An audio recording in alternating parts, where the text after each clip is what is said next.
Welcome back, Professor Sanjay. We Yeah, are in the research short paper session. yeah, I'll bring the authors onto the stage. authors. Yeah, please. Yeah, sure.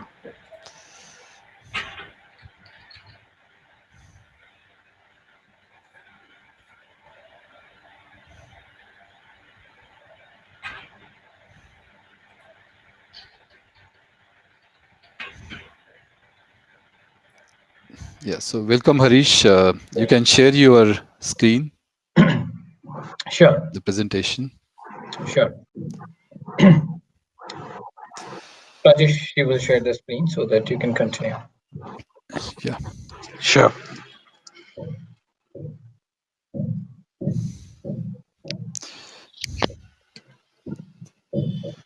yeah, and you have about 10 minutes for presentation and then few minutes for question answers. Okay, Absolutely. so please Yep. stick to time. Thanks. Hello, everyone. Good afternoon and welcome to this session. This session is dedicated to the topic on intelligence on the edge. As we all talk about edge computing, how do we make edge intelligence possible? And we'll introduce two new notions of sequential pluralization and chromatic operatives. As we start this session, quick introduction. Four of us. I'm Harish Bharti, Executive IT Architect. We have Rajesh Saxena, one of the best data scientists I have worked, and Sandeep Sukija, Information Architect, Deepak Bajaj, IT Specialist. All of us have worked together to bring a holistic perspective to this. So, with this, let's move on to the problem statement. I think it will be good to understand the problem. So let's start with the edge analytics or IoT on the edge architecture on the right side. As you see, we have proliferation of IoT devices. At the bottom, you see we have billions of devices on the ground continuously generating data, and they are all passing through the next layer, which is routers, concentrators, filters in terms of edge servers. And they also come together on the edge cloud to perform the local capabilities. And then at the top is the hybrid cloud solutions. Now, as we talk about this, how do we make real-time decisioning possible on the edge? And when we talk about real-time decisioning, it is not just the data from one or two sensors or devices. It is a combination of data coming from multiple devices, thousands of business rules. And if we, at a high level, if we give a perspective of if every one of the billions of devices adds little bit to the intelligence and performs the work towards that, that is exactly what we are trying to enable. So let me focus on the 2 points that we have mentioned in green over here. First is how do we localize immediate actions and decisions by using edge intelligence? And second is intelligence at the edge device with the network of devices, not just with a single device, right? So how do we make that happen? So with that problem statement, I hand over to Rajesh to take us through the solution framework. Yeah. Thank you, Harish. So now you see in front of you the solution framework. As Harish has identified and correctly put together the problem, we are looking at how can we bring intelligence onto the edge and make sure that this analytics and machine learning that we are doing for IoT is increasing the efficiency of the entire system. For this, in our solution, we've talked about four key tenets, if you will, and I'll go through sequentially on all of these. So the first part is the pluralization framework. Now, pluralization framework allows you to put that business rules and intelligence on the edge. It decides what under what pretext would you make the devices do what kind of activity. So we'll go more into what this pretext is all about. Once you've put the business rules in place, then comes the next part, which is a sequential topology. Now, in this case, what we're doing is that we're putting the sensors to cast the data not only onto a central network, but also cast within the topology to the next available sequential device. With this allows us to look at the data which is being casted onto a sensor and see how this can be worked more prolifically and interpret the data and make sure that right at the point of incidence we can take a corrective action. So that's the sequential topology.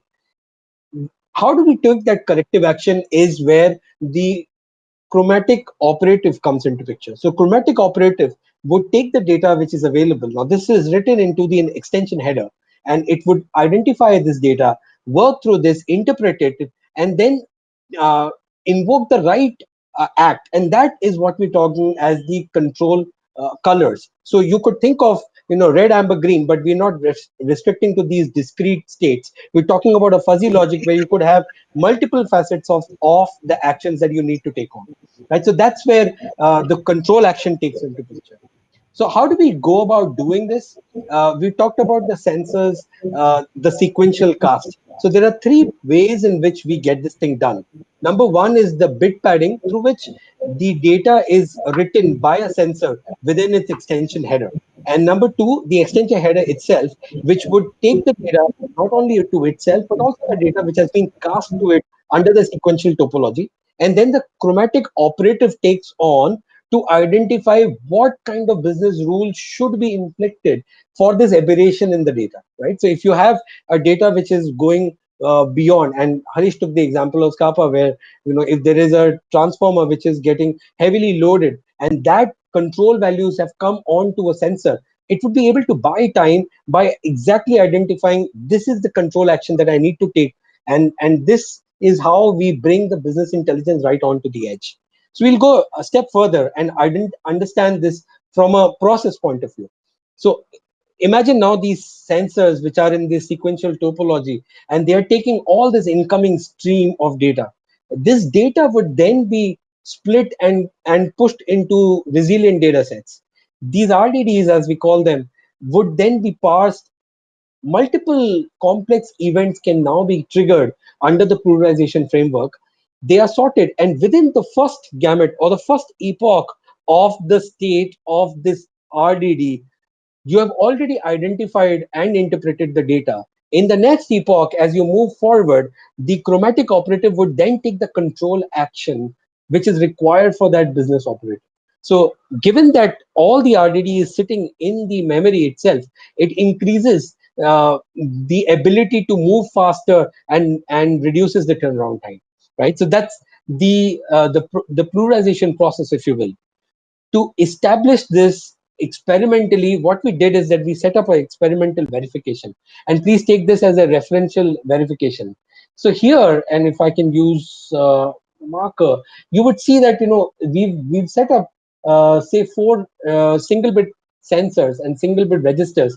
Now these registers are simulating the sensors. The sensors would be streaming the data, which is called as the bit stream, and is held in the chromatic register. This is where you would invoke the right business action in, right? Now, to ensure that there is an agreement in the precedence of the data or the receival of this data from the sensors, what we've done is we've set up a clockwork. With the clockwork, with every time epoch, there's a delayed phaser through which this data is then set up in the chromatic register. Chromatic register then shifts the data and identifies what is the business action that we need to take, and then that business action is taken on. So that's how we're able to set this up, and instead of probably cascading the error which has happened at the first point of incidence, now we're in a position to, instead of cascading that error, we can cascade the right action, right? So that's the cadence of these data. Now, just for the setup, we also put up the input gates which would override, if required, the control actions on the top of that, right? So this is how we set up the experimental verification. May I invite now Sandeep, if you can talk about the conclusion and take this forward. Thank you. Yeah, thanks, Rajesh. So the key takeaway that we see is that how, using the pluralization framework that we have set in the sequential order, we are able to cache the data and thus impart business control at the edge itself. This allows us to respond at the first point of incidents, and thus being able to handle and address any kind of NNS data or sensor edge related error that we are seeing, and then cadence the right data or right action instead of the error. So this is being called out as the control colors. Based on the aberration of data, we could define the corrective action and the right business rules can be set for. I would like Deepak to highlight future scope of work in this area. Deepak.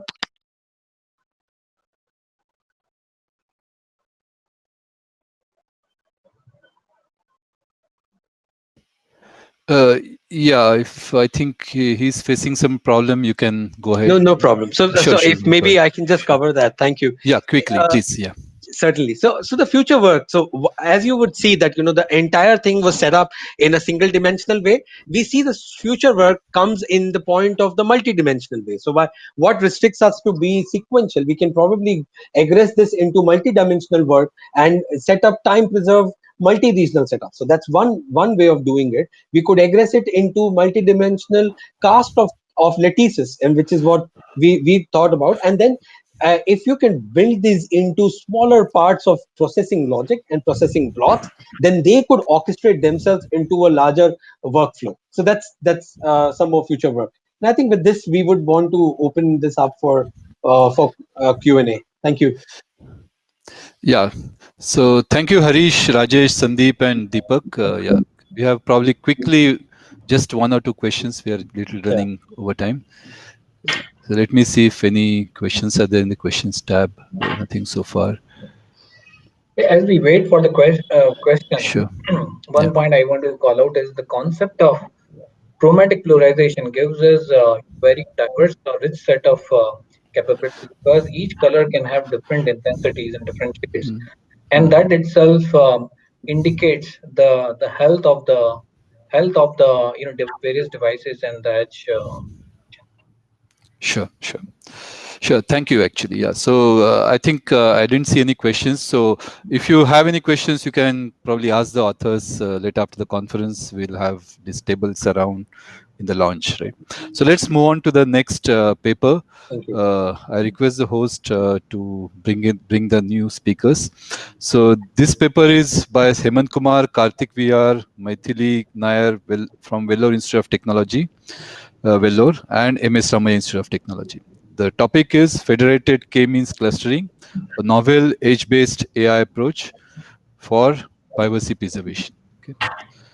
So welcome Hemant, Karthik, Maithili, and from these institutes, right? Yeah. Hello.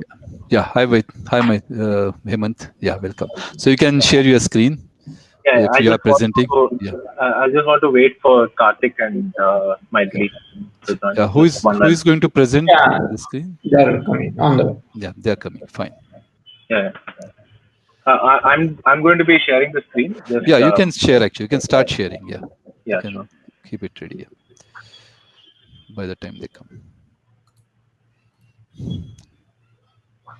So over to the authors. Please try to complete in 8 minutes, if possible. Is this visible? Yes, it is visible. Okay. You can probably put in Yes, the others are on see the stage. presenter's view. We are seeing the presenter's view, so you can. Oh, you're seeing the presenter's view. Yeah. Okay. Okay, then I'll try sharing again. 1 minute.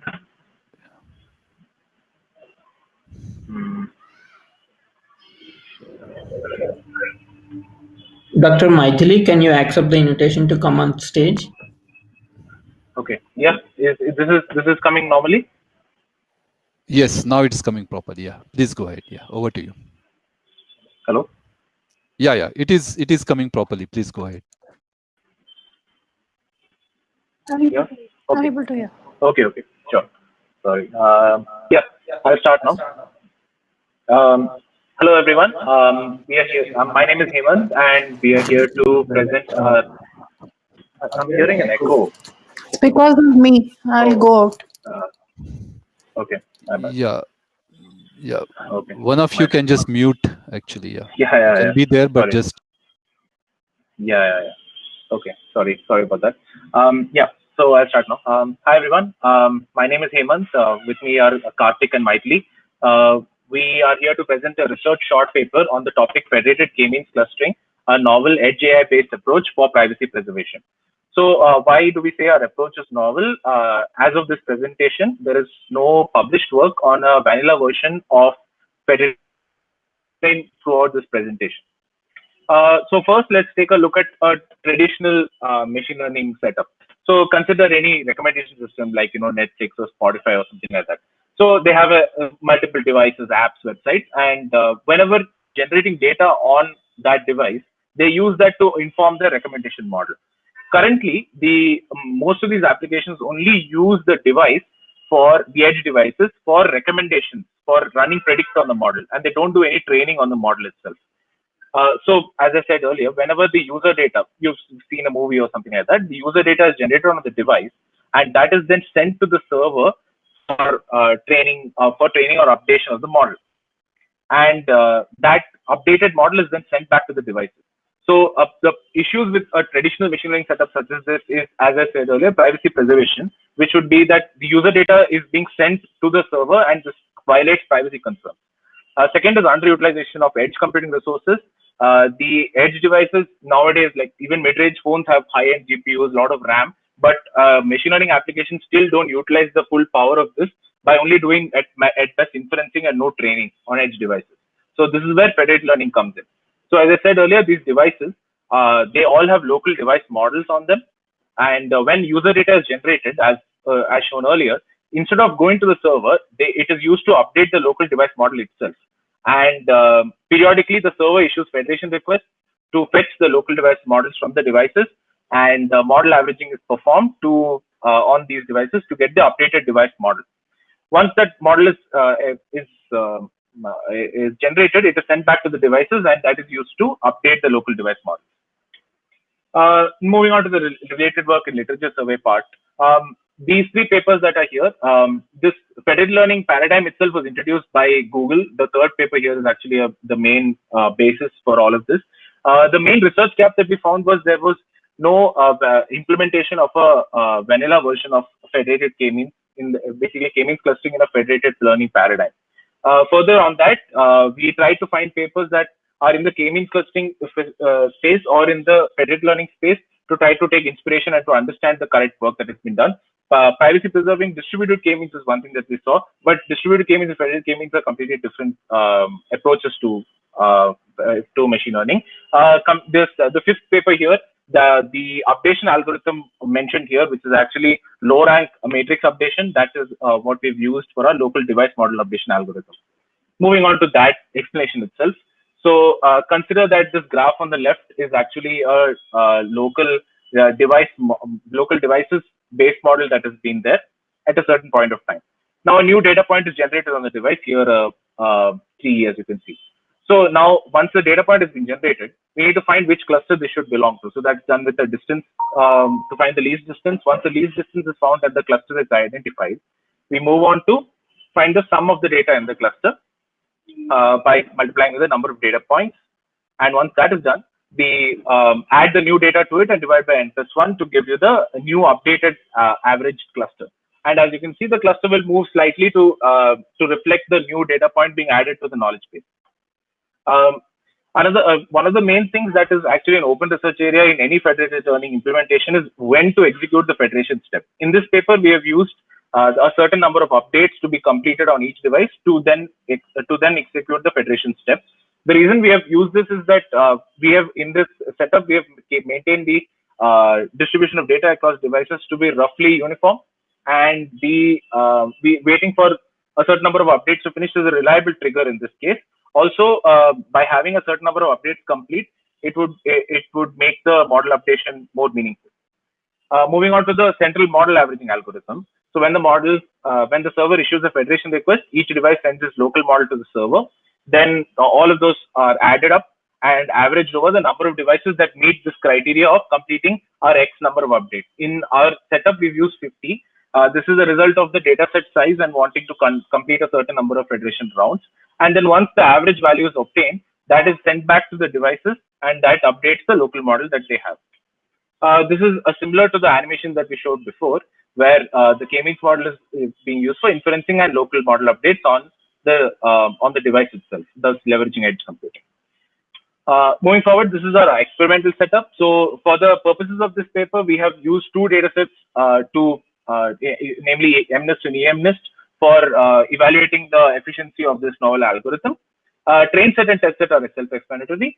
Update set here is because we are having a simulated environment, the devices themselves don't generate any data. So this takes the place of user data that would be generated on our device.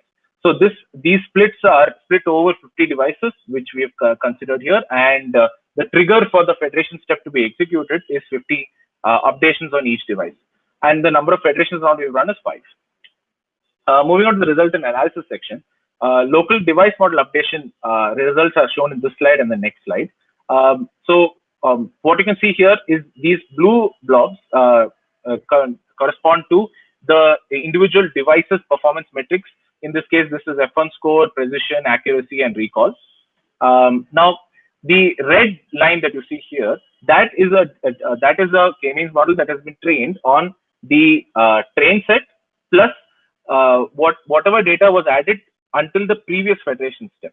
And each of these blobs correspond to from the previous step, updations have been carried out. So each device 50 updates have been carried out, and these are the performance metrics for each of those devices. The objective of these graphs is to prove that the local device model updation algorithm proposed in the paper is performing as expected and is giving outputs as expected, as opposed to if you were using a traditional centralized setup. So this is the previous one that you saw was for MNIST dataset, and this is for the EMNIST dataset. Same inferences can be gleaned from both. Moving on to the central model averaging. So till this graph, only local device model updation has happened. So with each federation, the data for the same is given below. Same metrics have been used. So this red baseline that you see here now is actually trained on the entire train set and the entire update set together. A K-means model trained is the value that you see here. And each of these 5 blobs that you see here correspond to the performance metric value after 1 federation, 2 federation, 3 federation, and 4 and so on. That many federation rounds have been completed. So let's take the example of this after 1 federation round. So basically the knowledge base for that at that point would be train set plus 50 devices into 50 data points. So 2,500 data points added, and that is the value that we receive here, and so on. So the inference to be gleaned from this is that the central model averaging algorithm over multiple runs is able to achieve a performance similar to a centralized solution, which is actually one of our hypotheses. So the earlier graph was for MNIST, and this is for EMNIST. Similar inferences can be gleaned here. Just quickly to understand again the potential applications of such an algorithm is in any situation where there is personally identifiable data or sensitive data, federated K-means setup can be used for any clustering purpose. Here we've shown the example of a hospital setup where patient data is obviously it needs data security, and a federated K-means setup could easily be deployed even with multiple hospitals. In conclusion, we have shown through the paper that and our results that the federated K-means algorithm proposed, A, it is possible, and B, it is able to perform similar to a centralized K-means setup. Privacy preservation is also maintained with the data never leaving the device, and only the model being used for averaging. Edge AI computation is also leveraged with inferencing and training only happening on the devices. Future work, yeah, what we're working on currently is to implement this in a non-simulated environment to understand what all features or what all parameters would be in play in those kind of situations, such as latency, communication, etc. Privacy laws is another thing where services deem that users should be able to extract data from a service at will. Currently, our algorithm doesn't allow for that because the data, once it's added to a model, cannot be deciphered from each other. That can be achieved using an encryption technique. Secured aggregation, which is similar, is sending when we're sending the device model itself to the central server, that in itself is encrypted. That is something that we're working on. And here are the references. The main references are the top 5. And yeah, thank you. And we're open for any questions you might have. Yeah, thanks team for this interesting talk. Federated learning is always, has a great future, especially privacy, security, these aspects, also efficiency. So any questions from the team? Yeah, request both the presenters to be available on table number 1 and 2 respectively after the session, so that if anybody has questions, they can directly ask you. Okay, so with this, I think let's go to the last part of today's session. I request host to take us there. Yes. Yeah. Thank sure. you, Professor Sanjay. We'll now Thanks. end this session and move to tutorial session.